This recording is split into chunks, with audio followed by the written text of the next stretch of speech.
isang bayan sa probinsya ng Samar ang may pangalan pa naman na Katubig. Pero sila pang walang supply na malinis na tubig. Maraming residente ang umaasa lang sa bukal, kaya't ang resulta, samot-saring sakit ang nakukuha nila. Special report po ito ni Deo Bugawisa. Tampulan ng tukso ang pangalan ng bayang ito sa probinsya ng Northern Samar. Naturingan kasing Katubig, pero nananatili raw mailap sa lugar ang malinis na tubig. Sabi ng mga matatanda, katubig pero walang tubig. Pero si Mang Ben hindi natatawa. Ang simpleng biro para sa iba, kalbaryo kasing pinapasan niya araw-araw.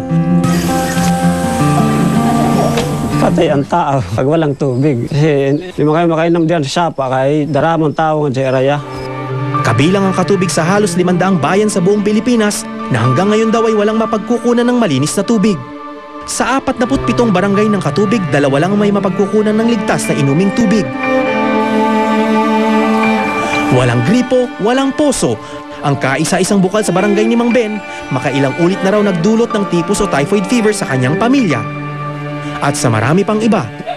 Ang mga may pera, nakaasa sa mga purified water station na nakakalat sa poblasyon. Pero ang karamihan, tulad ni Mang Ben na 2 lang naman ang pagpipilian. Uminom ng tubig na mula sa bukal o mamatay sa uhaw. Lugmok sa kahirapan ng 5 sa bawat 10 taga Northern Samar. Bukod sa kawalan ng malinis na tubig, napakarami pa ring tahanan sa probinsya ang kulang sa mga malinis na palikuran, gayon din sa mga paaralan. Comfort rooms and water facilities, yan ang kulang pa namin. Kakambal ng maruming tubig ang mga sakit gaya ng typhoid fever at diarrhea na isa sa mga nangungunang sakit at sanhi ng pagkamatay sa Northern Samar. Sa Katubig, halos 600 residente o isa sa bawat 50 ang nagkasakit noong isang taon dulot ng pag-inom ng maruming tubig. Malaking kabalintunaan kung tutuusin ang problema ng mga taga-Katubig. Bilang rice granary ng buong probinsya, hindi maikakailang mayaman sa tubig ang Katubig. Napapalibutan ng mga sapa, ilog at mga talon.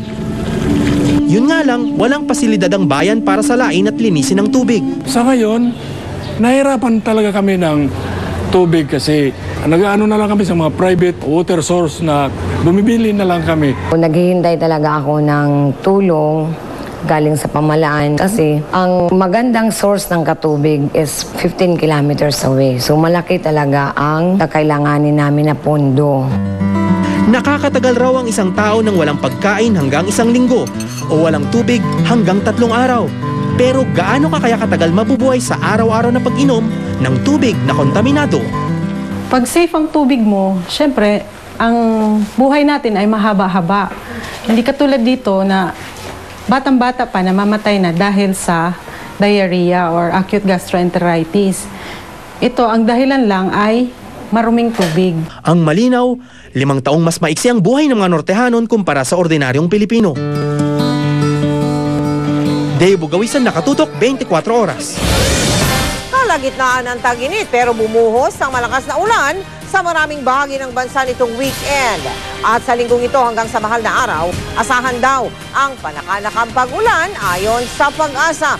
Nakatutok si Obre Carampel. Pagpasok ng buwan ng Marso, idineklara ng Pag-asa na opisyal nang nagsimula ang summer. Pero nitong mga nakaraang linggo, ang dapat sana ay mainit na panahon, bakit nga ba napalitan ng makulimlim na kalangitan at pag-uulan? Enero pa lang sinabi na ng Pag-asa na magkakaroon tayo ng wet summer. Ito ay dulot pa rin daw ng La Nina phenomenon, kung saan lumalamig ang temperatura ng dagat at nakakaapekto sa lagay ng panahon at nagdadala ng mga pag-ulan. Itong weekend din nagdala ng pag-ulan ng low pressure area na namataan sa hilagang kanluran ng Puerto Princesa at ang tail end ng cold front sa bahagi naman ng Eastern Luzon ay nagdala rin ng malakas na pag-ulan sa Daet Camarines Norte at Quezon Province. Inaasahang lalabas na ng Philippine Area of Responsibility ang low pressure area ngayong araw, pero patuloy pa rin ang paalala ng Pag-asa. Yun nga, yung mga nakakaranas ngayon ng mga pag-ulan, lalo na itong Quezon and Camarines, na kung saan talagang naranasan nila yung pagbaha dahil sa tuloy-tuloy na pag-ulan. Yun nga, patuloy yung aming paalala na mag-ingat. May binabantayan ding posibleng sama ng panahon ng Pag-asa sa silangang bahagi ng Mindanao. Pero ang mga low pressure area raw na ito, maliit daw ang tsansa na maging bagyo. Kung Kung titingnan natin climatological, sa climatology, yung March month, your month of March, talaga nahihirapang mabuo ang isang bagyo. So napakaliit yung percentage na mabuo yung bagyo. At sa mga nangangambang maudlot ang kanilang planong summer getaway at magtampisaw sa beach, huwag daw mag-alala, sabi ng Pag-asa. Dahil unti-unti na raw hihina ang epekto ng La Nina pagsapit ng Abril. Pero ngayong linggong ito hanggang sa darating na Semana Santa, asahan na raw na magiging maulap ang panahon na may panakanakang pag-ulan sa maraming bahagi ng bansa. Although back to normal na yung mga conditions natin this April, pero yung epekto ng La Nina nandiyan pa rin, hindi pa rin mawawala eh. So ina-expect pa rin natin na magkakaroon tayo ng mga pag-ulan pa rin kahit na paminsan-minsan na lang. Aubrey Carampel, Nakatutok, 24 Oras. May magandang balita po tayo para sa mga naghahanap ng trabaho. Mahigit 2,000 manggagawa ang kailangan ngayon ng isang international na kumpanya. Para yan sa ipatatayong planta sa Saudi Arabia at Bahrain. At eksklusibo po yan para sa mga Pilipino lamang. Nakatutok si Sandra Aguinaldo. Sa ilalim ng sikat ng araw, tuloy ang trabaho ng construction workers na ito. Banat ang katawan sa trabaho kahit pa kakarampot ang sweldo. Pero ngayon, in demand na rin sila sa abroad. Mahigit 2,000 manggagawa ang kailangan ng isang sikat na international company para sa kanilang ipinapatayong planta sa Saudi Arabia at Bahrain. Na-receive po namin yung job order actually, which is 2,031. Mga carpenters, mason, rebars, mga welders po, electricians, mga common labor, common helper, graduate po ng mga TESDA dyan. Sagot pa raw ng employer ang pamasahe at visa ng mga makakapasa sa screening kaya wala silang sisingilin anumang placement fee. Imbis daw na kunin sa iba't ibang bansa ang mga manggagawa sa mga Pinoy binuksan ng trabaho sa Saudi at Bahrain. Patunay na gusto ng employers ang Pinoy. Yung English nila better din dun sa sa mga ibang clients namin. So Pinoy talaga. And in terms of skills po, ang Pinoy naka-establish na tayo dun sa market eh. Si Roger, 54 years old, nag-a-apply na bilang pipe fitter sa Bahrain. Kung sa Pilipinas, kumikita siya ng 500 pesos kada araw, sa ibang bansa, triple. Nakalimang bansa na raw siya pero dahil kulang pa raw ang kanyang naipundar, mag-a-abroad uli. Hanggat malakas pa ako, samantalahin ko muna sa abroad. Nakakaipon naman, mayroon akong sariling jeep, saka bayad lupa. Ang karpenterong si Edmundo lilipad na rin patungong gitnang silangan para makipagsapalaran.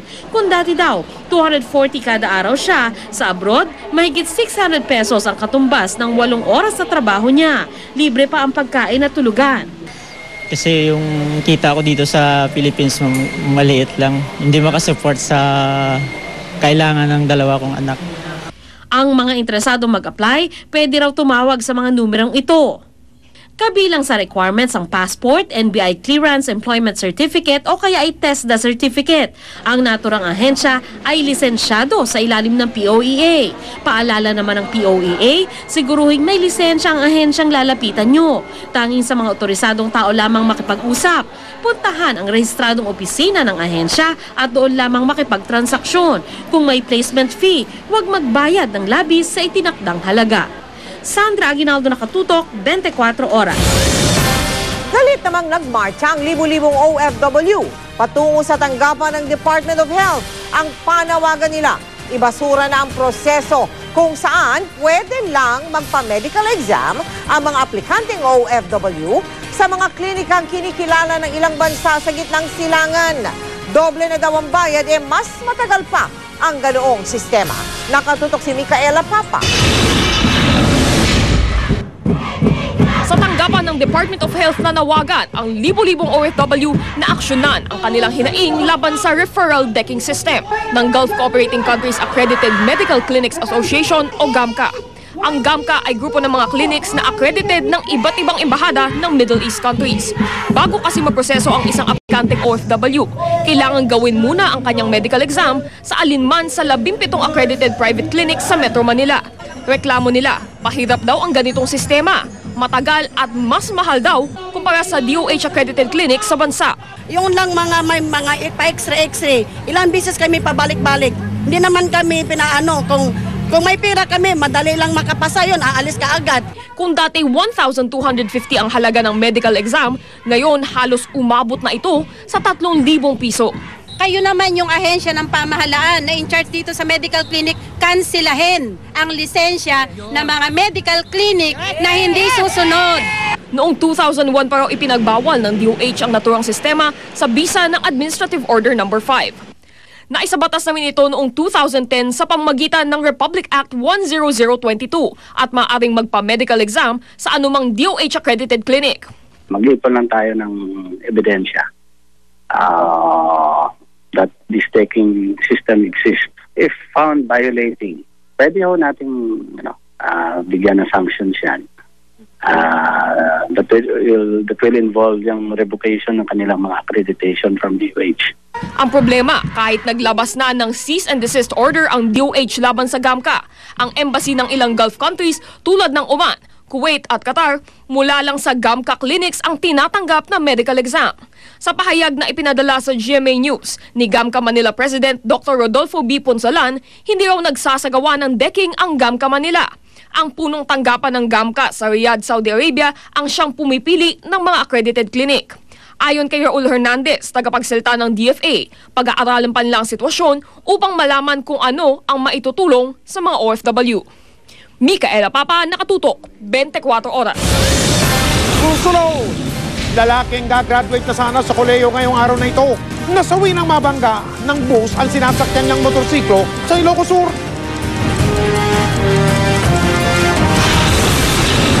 Malakas na lindol, yumanig sa gitnang Chile.